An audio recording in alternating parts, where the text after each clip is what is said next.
Unexpected consequences the next morning brought chaos to the Harmony. Word of the diplomatic incident had somehow leaked throughout the ship despite Morrison's strict confidentiality orders.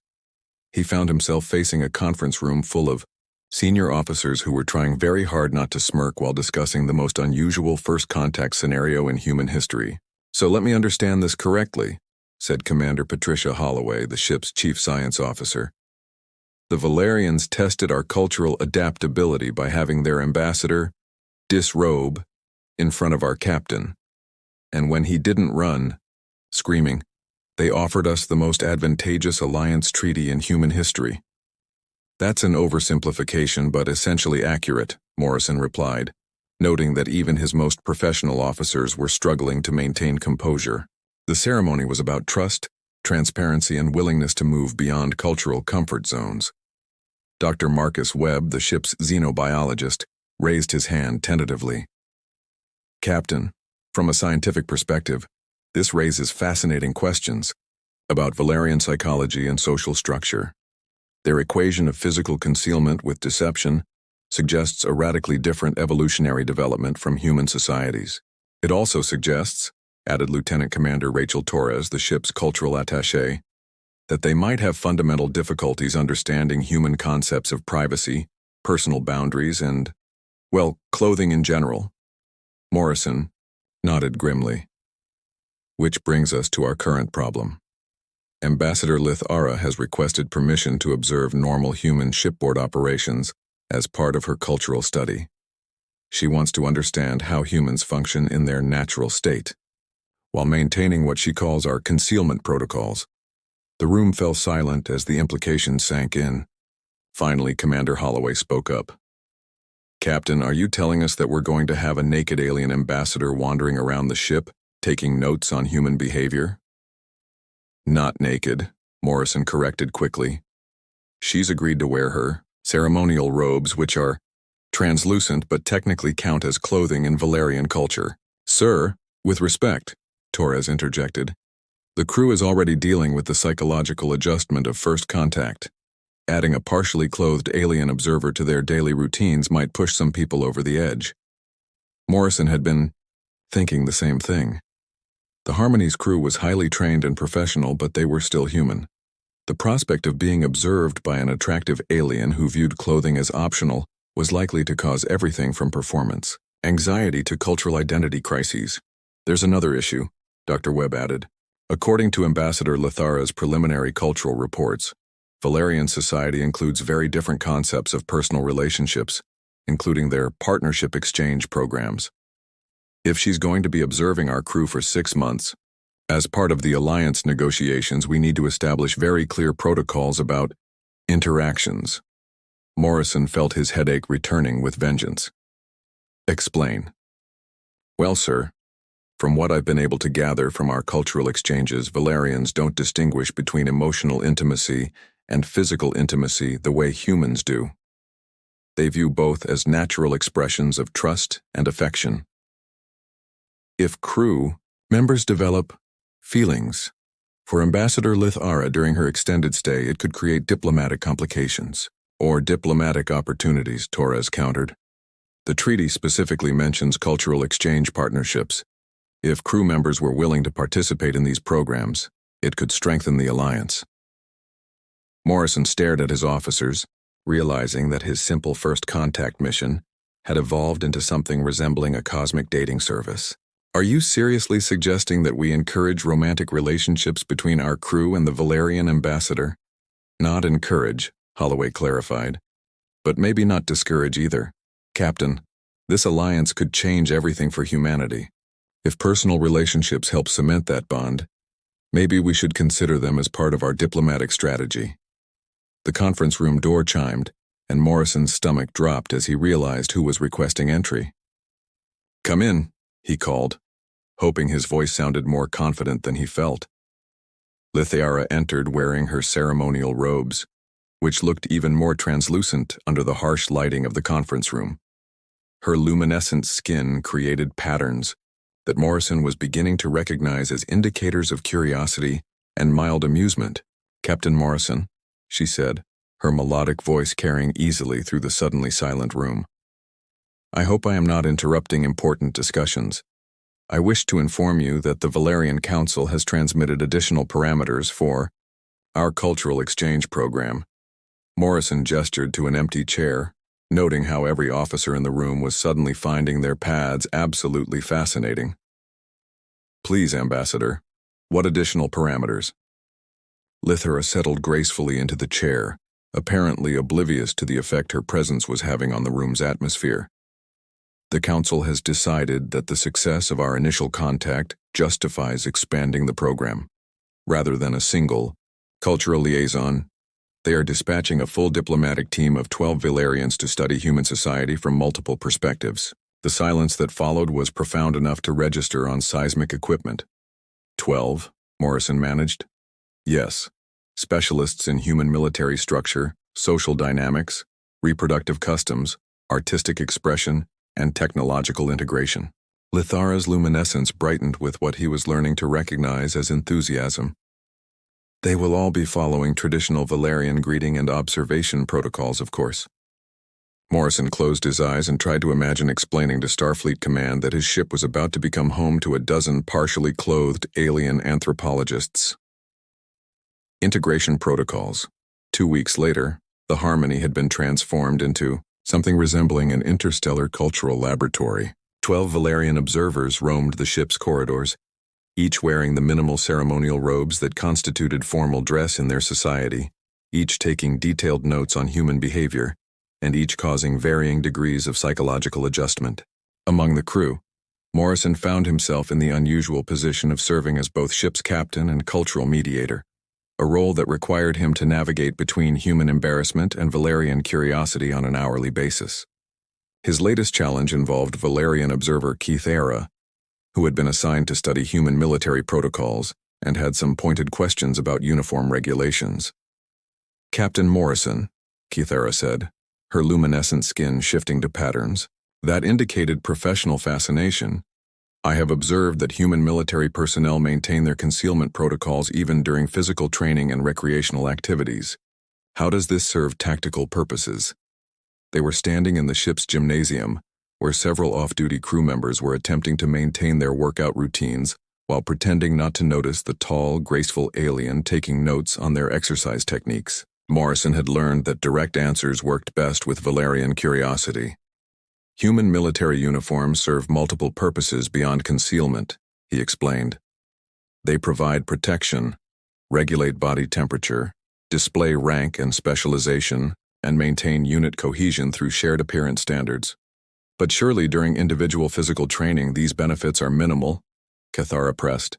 Your crew members wear additional concealment layers even when engaging in activities that would be more efficient without fabric barriers. Morrison glanced around the gym, noting that several crew members were indeed wearing more clothing than strictly necessary for their workouts.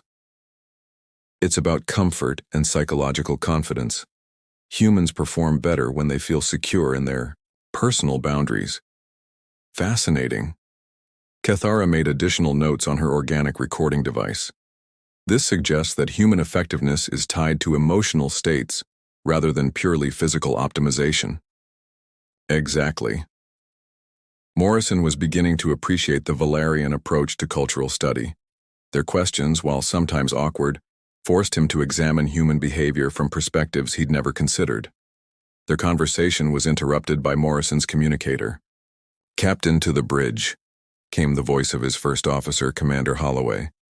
"We have a situation that requires immediate attention." Morrison and Cathara made their way to the bridge where they found what could only be described as a diplomatic crisis in progress. On the main view screen, a stern-faced human admiral was mid-sentence in what appeared to be a heated conversation with the Valerian Council. Absolutely unacceptable behavior from a Starfleet vessel, Admiral Thompson was saying. Reports of inappropriate fraternization between crew members and alien observers have reached the highest levels of command. Captain Morrison, explain yourself immediately. Morrison felt his stomach drop as he realized that someone had filed a complaint about the cultural exchange program. "Admiral, I can explain." "Captain Morrison, interrupted a melodic voice from the Valerian Council chamber visible on the split screen. "We have received concerning reports that your crew is experiencing distress due to our observers' presence. Have we caused offense through our cultural practices?" The two-way diplomatic crisis was exactly what Morrison had been dreading. On one side, human command structure demanding explanations for inappropriate conduct. On the other, alien allies questioning whether their presence was unwelcome. And in the middle, Morrison trying to prevent an interstellar incident. "Admiral, members of the Valerian Council, if I may address both parties," Morrison began, stepping forward. "The cultural exchange program has been proceeding according to established protocols. However, there have been some adjustments required as both species learn to work together." "Adjustments?"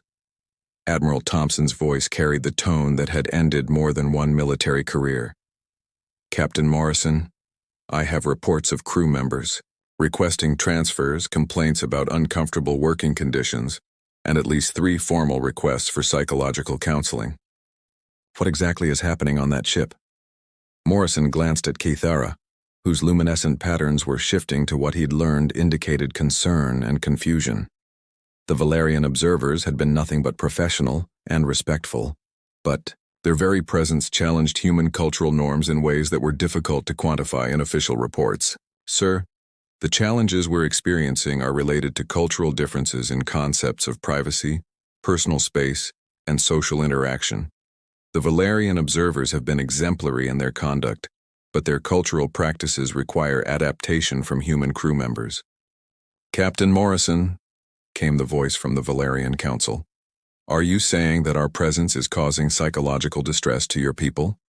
We were not aware that cultural observation could be harmful to human mental health." Morrison realized he was witnessing a perfect example of the cultural gap both species needed to bridge.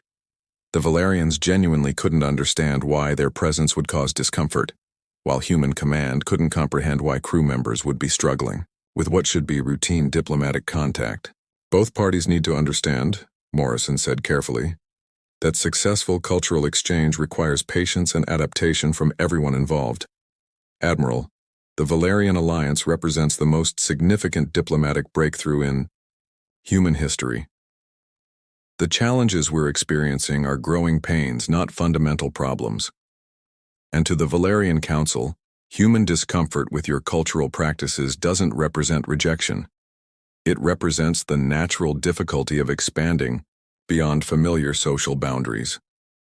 The bridge fell silent as both sides considered his words. Finally, Admiral Thompson spoke. "Captain Morrison, you have 72 hours to demonstrate that this cultural exchange program is beneficial to human interests and not just an elaborate diplomatic incident waiting to happen." Morrison nodded, accepting the challenge while wondering exactly how he was going to prove the value of an alliance that required his crew to overcome their deepest cultural conditioning. Understanding achieved. 72 hours later, Morrison stood once again in the ship's conference room, but this time the atmosphere was entirely different. Around the table sat his senior officers, 12 Valerian observers, and, via secured channel, both Admiral Thompson and the Valerian Council. What had changed wasn't the participants but the understanding between them. The breakthrough had come from an unexpected source. Ensign David Park, a young engineer who had been among the crew members most uncomfortable with the Valerian presence. 3 days earlier, he'd been reluctantly assigned to work with Valerian observer Linthara on integrating their propulsion technologies. What happened next had changed everything. "Sir," Park was saying to the assembled group, his initial nervousness giving way to genuine enthusiasm, "working with Linthara taught me something important about trust and efficiency. In human teams, we spend enormous amounts of time on what we call team building, activities designed to help us trust each other enough to work effectively together." Linthara, whose luminescent skin was pulsing with what Morrison now recognized as pride, continued the explanation. "Among Valerians, our greeting ceremonies and openness protocols serve the same purpose but much more efficiently. By immediately establishing trust and removing barriers, we can focus on collaborative problem-solving rather than social navigation. Morrison watched Admiral Thompson's expression, noting the shift from skepticism to professional interest. Continue, Ensign. Admiral, in 3 days working with Valerian transparency protocols, we solved propulsion integration problems that human engineering teams had been struggling with for months. Not because they're smarter than us, but because we could communicate without the professional barriers that usually slow down collaborative work. The human tendency to maintain professional distance, added Cathara, serves important functions in your society. It maintains hierarchy, prevents conflicts, and protects individual dignity. However, it also creates inefficiencies in knowledge transfer and innovation development. Dr. Webb leaned forward, his scientific curiosity overriding any remaining cultural discomfort. What we've discovered is that Valerian cultural practices aren't just different. They're optimized for different outcomes. Their transparency protocols maximize trust and collaborative efficiency. Our privacy protocols maximize individual autonomy and social stability. The question, Commander Holloway added, is whether we can learn to use both approaches strategically, applying the right cultural framework to the right situations. Morrison felt a surge of pride in his crew. They had moved beyond simple cultural accommodation to genuine cultural integration, finding ways to combine human and Valerian approaches that enhanced both species' capabilities. Admiral Thompson, Morrison addressed the screen. Over the past 3 days, human Valerian teams have made breakthrough discoveries in propulsion technology, defensive systems, and communication protocols. More importantly, they've developed working relationships that transcend cultural differences while respecting cultural boundaries. The Valerian Council member on the screen spoke next. Captain Morrison, we are impressed with your species' capacity for growth.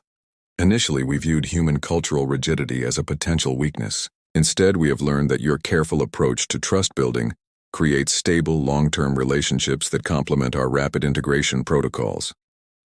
Admiral Thompson's expression had shifted from disapproval to what looked suspiciously like admiration. Captain Morrison, are you telling me that this cultural exchange program has produced tangible strategic advantages for human interests? Yes, sir. But more than that, it's produced a new model for interspecies cooperation, one that doesn't require either species to abandon their cultural identity, but instead finds ways to combine different approaches for maximum effectiveness. Lythera, who had been quiet during the presentations, finally spoke. Captain Morrison, there is one additional outcome of our cultural exchange that should be mentioned. Morrison felt his pulse quicken, wondering what diplomatic complexity was about to emerge. The personal bonds that have formed between humans and Valerians during this process have created something unprecedented in our species' history. Not just political alliance, but genuine affection and mutual respect. Several members of both species have requested to formalize long-term cultural exchange partnerships. Admiral Thompson raised an eyebrow. Ambassador, are you referring to romantic relationships between humans and Valerians? Among other forms of deep personal connection, yes. Captain Morrison himself has demonstrated remarkable cultural adaptability and personal growth during our interactions. Morrison felt every eye in the room turn toward him and realized that his diplomatic career was about to take another unexpected turn. The relationship that had developed between him and Lythara over the past month was undeniably more than professional, but he hadn't expected it to become part of the official record. Sir, Morrison said to Admiral Thompson, choosing his words carefully, the alliance with the Valerian Confederation represents more than a political agreement. It's the beginning of true interspecies integration. If that includes personal relationships between individuals who choose to participate, I believe it strengthens rather than complicates our diplomatic ties. The silence that followed was broken by Admiral Thompson's unexpected laughter. Captain Morrison, in 30 years of military service, I have never filed a report about a diplomatic mission that began with alien nudity and ended with interspecies romance. But I also can't argue with results. The technological advances alone justify the cultural adjustments your crew has made. Then the alliance is approved? Asked the Valerian Council member. Approved and commended, Admiral Thompson replied. Captain Morrison, you and your crew have achieved something remarkable. You've proven that humans can adapt to new cultural paradigms without losing their essential humanity. The Valerian Alliance is officially ratified. As the formal communications ended and the conference room began to empty, Morrison found himself alone with Lithara. Her luminescent skin was pulsing with patterns he'd learned to recognize as joy and affection. "So," she said, moving closer with that characteristic grace, "our cultural exchange program has been quite successful." Morrison smiled, feeling more relaxed than he had since this entire adventure began. "I'd say so, though I suspect the real work is just beginning." "Indeed," Lithara agreed. "After all, we still have much to learn about each other's customs. I believe humans have a saying about relationships requiring ongoing effort." "Something like that," Morrison replied, reaching out to take her luminescent hand in his. "Though, I have to admit, I never expected my diplomatic career to include lessons in interspecies romance." "Captain Morrison?" Lithara said, her voice carrying that familiar note of gentle amusement. "I believe this is what humans call just the beginning." As Morrison looked out at the stars through the conference room's viewport, he reflected on how a simple first contact mission had evolved into something that would change both species forever. And it had all started with a greeting ceremony that had nearly given him a heart attack. Sometimes he thought the universe had an interesting sense of humor.